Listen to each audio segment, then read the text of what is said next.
ಮೊನ್ನೆ ಮಮ್ಮಿ ಮಾವಿನ ಹಣ್ಣ್ ತಂದಿದ್ರ. ನನಗ ಆರಾಮ್ ಅನಸ್ವಲ್ತಾಗಿತ್ತಂತ ತಿಂದಿರ್ಲಿಲ್ಲ. ಇವತ್ ಅದ್ರದ್ ಮುಹೂರ್ತ ಬಂತ.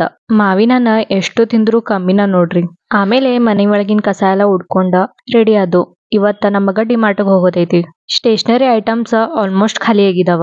ಈವ್ನಿಂಗ್ ಕಾಫಿನೂ ಕುಡ್ದಿರ್ಲಿಲ್ಲ ಮತ್ ಹಸುನು ಬಹಳ ಆಗಿತ್ತ. ಇವ್ರಂದ್ರ ನಡಿ ಏನಾರ ತಿನ್ನೋಣಂತ. ಗೋಮಟೇಶ್ ಸ್ಕೂಲ್ ಬಾಜುಕನ ಈ ಅಂಕಲ್ ಮಂಚೂರಿ ಚೈನೀಸ್ ಐಟಮ್ಸ್ ಎಲ್ಲಾ ಮಾಡ್ತಾರ.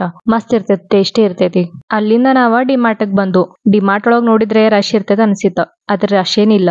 ಭಾಳೇನ ಐಟಮ್ಸ್ ಇರ್ಲಿಲ್ಲ ನಮ್ಮು. ಸ್ವಲ್ಪ ಸೋಪ ಅದ ತಗೊಳೋದಿತ್ತ. ಅದನ್ನ तगोंड नाव बिलिंग ಮಾಡ್ಸಿದ್ವು. ह्या टाइम डीमार्ट मधून सटर-पटर काय घेतलो नाही. काम म्हणजे जरा तोंड आवरायचं आहे मला म्हणून. डीमार्टला गेलं तर झालं.